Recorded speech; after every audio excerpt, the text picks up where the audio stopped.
Hello and welcome to the This Is Ibrox podcast. This is your post-match reaction to Rangers 3, Dundee 0 at Ibrox this evening. Yeah. Feels good to say that again finally. I'm joined by Tommy McIntyre. Tommy, how are you? I'm good, yeah, for all those reasons you just said and the fact that we're back home. Fantastic. Yeah, you just can't get a game under the Ibrox lights. You can't really beat it, can you? Best stadium in Scotland. Yeah, it definitely is the By a best country stadium in mile. Scotland. It's not even close, actually. We'll just jump into the game straight away. There's quite a lot to talk about, actually. Rangers team today, they lined up with Butland in goals, Tavernier at right back, they had Suter and Proper at centre back, Shefty at left back, left. We had Cordoban in midfield with John Sterling, we had Cherny on the right, Barami on the left, interestingly, and Tom Lawrence at number 10 behind Dessers. Maybe just before we jump to Dessers' goal, because that was the early part of the game. Yeah. What did you make of the team, coming into Ibrox today? Because there was maybe a few calls that maybe some fans didn't see. What did you make of it?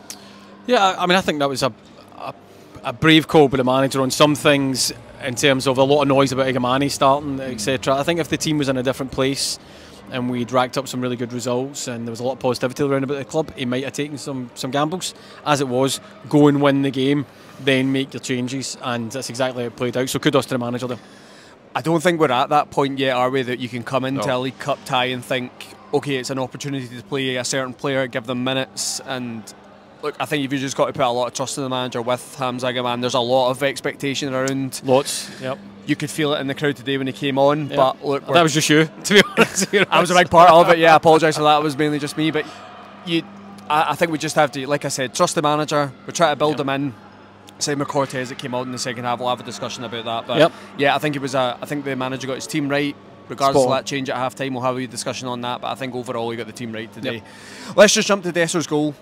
What we've seen early on in the game, we both pointed out actually that Barami and Shefty had a really good relationship down the left hand side. They did, yeah, they did. But Barami was moving inside narrow quite a lot of the time. Shefty was overlapping and Shefty was getting a lot of opportunities in the first 10-15 minutes to put balls into the box. Yep. And that's where the goal comes from again. It's a great ball down the line. I think we have a shot before it from Dessers. Ricochets up, ricochets to the back post. Tav, I think it's one of those ones where he's just trying to go over the ball, get it back into an area, and Dessers is in the right place again. And this is something that we have come to expect from Dessers now. His movement in and around the box is pretty good, and he gets a lot of opportunities, and he gets another goal. What did you make of that finish from Dessers, and really a good time to score from Rangers? I thought they were on top at that point. Yeah, I think you're absolutely right, and Hefty was having the absolute run of that left-hand side against Adewumi. Just couldn't seem to track him back, wasn't really understanding what he was trying to do there. And we can talk about Hefty and his balls into the box and his energy and athleticism. I think you're right, and as you said, we pointed it out. Bajrami was coming in, Hefty was getting a lot of, I think I've went various different pronunciations there in the one sentence, to be honest with you, so yeah, somebody else can pick me up on that in the comments. But yeah, we were getting into really good places. In terms of the goal, I'm not entirely convinced that James Tavernier isn't trying to have a shot. It was in the right place, he was definitely going for it. We've seen him hit those types before, haven't we? But we actually seen one in the second half. I think he tried that, so yes. Yeah, maybe it was one of those ones where I just hit it hard and low and maybe hope for the best. Well, exactly that, but it's fizzed in, and Dessers is... He's central, but he's got the ability to just pivot slightly and get a nice touch on it and finish it low past the goalkeeper. And it's what Rangers deserved. I mean, there should be no two ways about it. That Butland makes some saves, and we'll talk about that later on. But Rangers were on top in this game. Rangers deserved to win it quite comfortably, and they did win it quite comfortably. I was actually quite surprised with how negative Dundee started the game, because I think at this point in time, I think we've seen that from several teams in the SPFL. You probably can get at Rangers a little bit at the moment. There is a wee bit of vulnerability there, and I thought the way they set up actually kind of invited us on, and that I think you're right to point out that goal was coming. Dundee were really struggling with us in wide areas. There was Cherny on the right hand side who was obviously being asked by the manager to stay on that touchline out there. Yep, absolutely. And he had a lot of good rotations between Barami and Shefty down this left hand side, and they were really struggling, and that's where the goal comes from. So that was really good to see. I think overall it was a decent first half from Rangers. Don't think they were amazing, but I think certainly they were comfortable in the game. That's probably the best way to. A lot of hope in the stands to get the second goal. Absolutely, because I think everyone knew when that second goal came, you were going to see movement on the bench, and I think there was a lot of excitement there today. Just want to point out it's another clean sheet and a couple of goals for the Cardigan.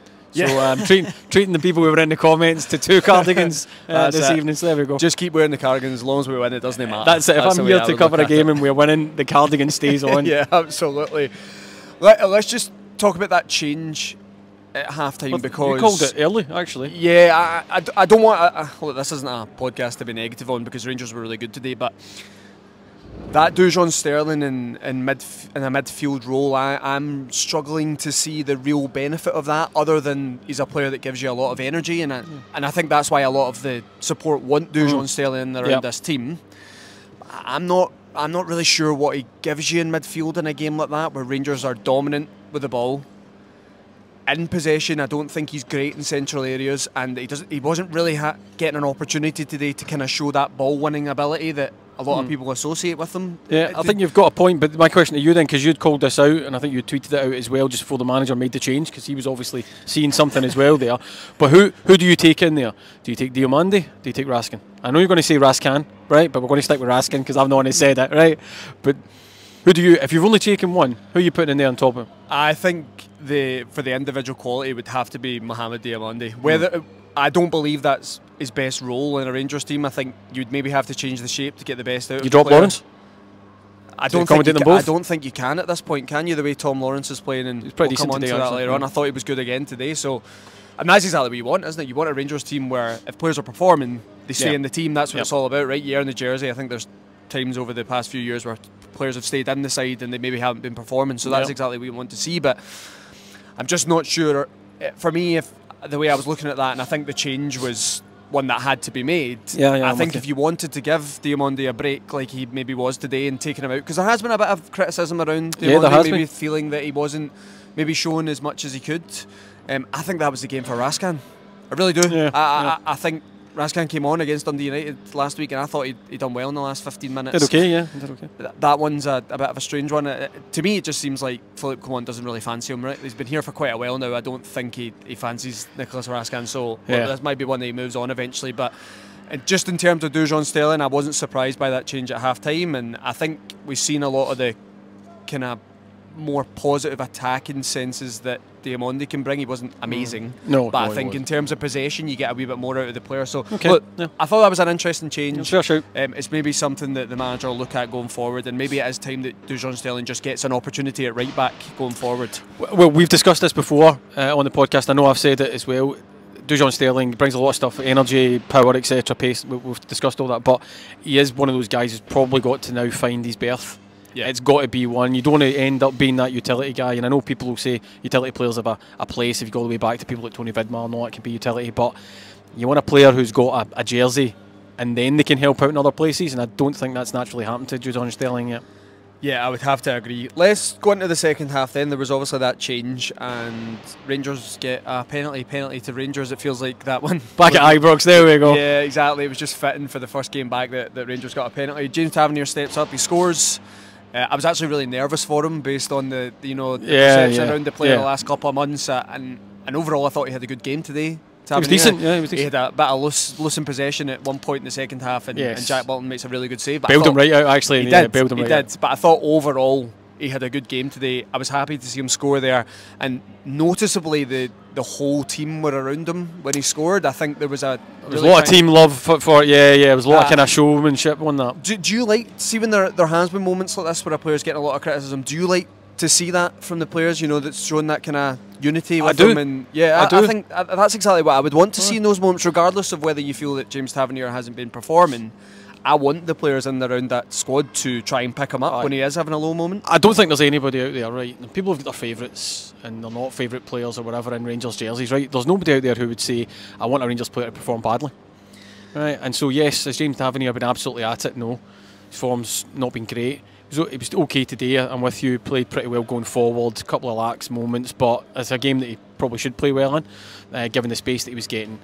But if you can see team togetherness, well, that's what everybody wants, right? It's what the manager wants. The manager, I think you'd point out to me, the manager is kind of, when he comes off later on, had made a point of stopping him and stuff like that and having a word. So, yeah, if they're doing that and they're doing it overtly, then that's a good thing. I'm right behind that type of thing. Where you put James Tavernier, the person, to one side for a second, whether you like him or not, seeing Rangers squad together, publicly showing that and backing their captain, I don't think there's anybody in the watchers or listeners who would disagree that that's a good thing. I think you're spot on, and you're right to pick that out. Philippe Coman had a moment with him when he came off, and look, credit to the support today, because I know there's a lot of frustration with James Tavernier. I think every single Rangers fan has had the same feelings at points last season, where we think it's maybe time for him to move on. And actually, I think a lot of people will still feel the same way. Yeah. But credit to the support today, when he went off, they recognised he had a good game. They stood up. Majority of people in the crowd stood up and applauded him off. The manager gave him his moment as well. And I think that is exactly what you want to see in moments when a player is struggling. That doesn't mean that James Tavernier should forget about everything that's happened. Of course not. And we'll let it all go. But I do think that was a good sign to see today, and hopefully that's something we can build on. And look, you need that. This is the squad for this season until January anyway. Yeah. That we have to get behind each other. Fine to criticise in the right way. That's every player's up for that, and everybody should be open to that type of thing. That's absolutely legitimate. He's still the Rangers captain, and to hear a nice kind of round of applause and see him coming off and his teammates backing him as well, that's a nice moment. Now it's for James Tavernier to put in performance after performance after performance. That's how you win everybody over, and whether he's here or not, it remains to be seen.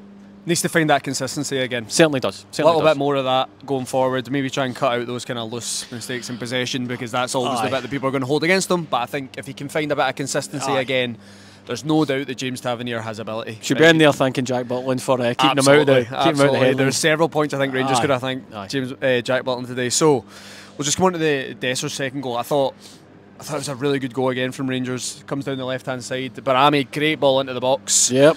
And I think we've seen at certain points today his quality, especially in possession, really intelligent, good pick out passes in good areas.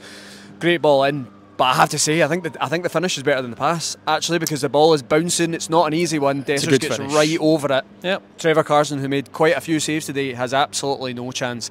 Again, you're finishing another game in Scotland. Cyriel Dessers has grabbed 2 goals. Yeah, and again, this is the Cyriel Dessers conundrum, right? In that he scores goals by and large right at this level. Until he regularly scores goals in those bigger games and doesn't go missing, he's still always going to be that, would I take him long term? No, I don't. So it's up to Cyriel Dessers to find that form and find that way to bring his performance levels up in the big matches. But does he have a bit of ability? Of course he does. He's finding the back of the net, you know what I mean? Nobody's giving him gimmies here, right? Isn't this exactly the game you want a Cyriel Dessers? In terms of you know, if he's a backup striker, not your number 9. That's what I mean, right? I think the support are crying out for maybe a more consistent, maybe an easier on the eye kind of striker, technically a lot better, can maybe contribute to all round parts of the game. And I don't think Cyriel Dessers has that. But seeing a game like this where you're playing at home at Ibrox, you know you're coming into the game as strong favourites, and he has shown several times that he can score goals in Scotland. Yeah. I think this is a perfect game for Cyriel Dessers, and I think he's shown that again today. Well, as you say, he scored 2 and he had a cracking kind of bicycle kick earlier as well, just down at here. Carson made a great save from it, but I mean, not to jump too far ahead in your agenda, no, it's one of the reasons why people are latching on and so buzzing, for want of a better word of putting it, about Igamani, right? Yeah. And there was a couple of instances today when he comes off the bench, 2 men on him, ball up into the chest, holds it up really well, doesn't panic, lays it back. Lovely front post run where he looks dangerous, and you think those are the things that you naturally wanted to see from Cyriel Dessers. I'm not entirely sure he always looks dangerous, right? And that easy on the eye point. But again, rock up in the cup game. A team came to frustrate and be defensive, and he scores the opener. That's big. And then gets a second. He's in there. I think it's him that wins the penalty as well. I think the foul's on him. So, I mean, he's involved in all of the goals. And what more do you want? Game by game. Yeah, I think it's fair on this podcast I've questioned the kind of long term as Cyriel Dessers as Rangers number 9. I think we've all done that. Exactly. But I think this was a perfect game for him today, and he showed up, and he deserves credit for that. Yep. Let's just have a little discussion before we come on to man of the match. Let's have a little discussion about the manager, because we touched on it right at the beginning of the podcast. I think it was a really good day for Philippe Clement. I thought his team selection was the right one, because he's given players time to bed themselves into this club or come back from injuries and things like that. But actually, all the substitutions today, I felt all had an impact. Even Ross McCausland on that right hand side, who I think a lot of people look at Václav Černý as being the designated right-hand side player for us. Didn't have a great game, Černý. Didn't have a great game. I understand what the manager wants from him in terms of the wide areas, but I thought Ross McCausland, who you maybe wouldn't look at in terms of Hamza Agaman coming on and Oscar Cortez, Diamonde at half-time, I thought he had a really good game. I thought they all contributed when they came on. I just thought all disappointed you didn't approach Casabajiro there. Right, there you go. It's Nana. But yeah, I thought I thought the manager had a really, really good day, actually. And I think it's maybe worth highlighting at this point as well, the options he had off the bench today, he's not had that a lot of the time as Rangers manager. That's a good point. So are we maybe seeing that when he does have a fuller squad with a bit more depth, that he will get more of a consistent tune out of this Rangers team? I think you're spot on there again, and the manager's not an idiot in that when he was setting the time frame of being later in the season, he knows he's going to have players back and he's going to be able to make those changes you're talking about and try to influence games as well. I think it was a really good day for him for a number of reasons, right? But it's also a good day for the support and the club. It was the homecoming. It was a knockout cup competition. It was a chance to get some goals and see players and get them off the bench and get that nice feeling going back through the club that you've come home, the heating's on, you've won 3-0, you can go and put your feet up and enjoy your home comforts. That's exactly what today was about. Nobody blew it up. That's exactly where we are. So the club will be a happy place, the fans will be in a happy place, the manager will be in a happy place. The minimum thing for a weekend is Rangers not ruining it, isn't it? Everyone's the same. Just don't ruin the weekend. Yeah. Or evidently at my age, it's having the heating on. Right? That's where you first went to there. Yeah. Back to the double cardigan. Absolutely. So yeah, good day for the manager. I thought he got it spot on today. And actually, something that I think we've all criticised at times is he maybe doesn't make changes quick enough. And I thought he obviously recognised that Dujon Sterling maybe wasn't having the impact he wanted, and he took him off and he brought Diamond on. Read your tweet and decided that. Well, is that what you're? I wish. I wish. Okay, let's talk about man of the match. Opportunity for you, Tommy, to pick out some players that you thought were. I actually thought all round Rangers had a good performance today. So it is a tough one to narrow it down, but if I had to press you on it, who would it be? It's always hard to look past a striker that's involved in every single kind of goal-mouth action and scores too. I thought Barron again was very, very solid in the middle. His ability to read the game, as long as he doesn't try and do too much. There was a couple of instances where he wins it and then tries to go by two players. You think just move on. So I'm with you, and I know you were giving a big shout out there. It's windy. It's windy. A big shout out there to Suter at the back. I know you were a big fan of that one as well. But I'll maybe go for. I think I'm going to go for Dessers.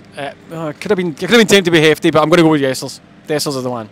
There you go. Right in the middle of your answer, that happened. I know, that was amazing to watch. The fact I've still got hair after a win like that is probably the most important thing. Mine nearly went there. No. I think there's a lot of good points. I think it is hard to look past the striker. I'll go for maybe someone different. I actually thought the two fullbacks were really good today. Yes, agreed. I thought James Tavernier was really good, and I think GFD's getting better every single week. I'm with you on that. Every time I see him. I think he looks really strong down that left-hand side and can actually do both sides of the game, which I thought in pre-season he worried me defensively, especially positionally. But actually I think he looks very comfortable on that left side now. And I think Ridvan's going to have a real problem trying to get back in this Rangers team. But that's exactly the way I want it. That's what I want. Competition for places. If someone's out, I want it to be difficult for them back in. That's exactly how it should be. But I know we've won 3-0, but I'm going to go for John Suter. Yeah, because I think the last few performances from John Suter have been really good. I thought he was great again today, actually comfortable, and I think he's starting to fulfil that role now of being the #1 centre back at Rangers. Is he the #1 centre back at Rangers? I believe so. Yeah. You don't think it's proper? No, I don't. I think John Suter's the #1 centre back at Rangers. So he's got to go and build on this. He's got to do it at European level. He's got to do it in the Old Firm. But I think he's had a good last couple of games, and it does feel a bit strange to give it to a centre back when we won 3-0. But I'm going to give him a shout. Well, it's a clean sheet. It's a clean sheet, absolutely. Jack Button maybe has an argument on that as well. He made a couple of good saves. But the double save was a big moment. Yeah, we'll go for that. I'm going to go for John Suter for this one. Interested to hear what everyone says in the comments for that one, because that might cause a bit of controversy giving it to a centre back. But listen, doesn't matter. We won 3-0. I'm still shaking by the wind. I'm still shaking. That could have been an absolute disaster there. But yeah, we'll leave it there. Clearly, before this, our camera setup absolutely. I was going to say, this tells you how windy it is up in the Gandria, by the way, which is why I'm wearing so many layers. It suddenly came on in the last couple of minutes. Yes. But yeah, we will be back tomorrow, 8:30 p.m. On YouTube again. I believe it's Craig hosting. Could not tell you who's on. Believe it's Craig. And TBC. Yeah, we'll go with that. But we'll be back tomorrow to analyse. They'll analyse the game in a wee bit more depth. We'll obviously have a look towards a Malmo in midweek as well, as Rangers Europa League campaign starts again. But that's us, Tommy. Thanks for joining me. Thank you very much, Ross. I hope you and your cardigan enjoyed that one today. Dude, listen, just because you're freezing, right, and I am nice and warm, and that's the tale of this day. I had to have a dig, but seeing as the wind nearly absolutely ruined that for us. But yeah, cheers everyone. See you in the next one.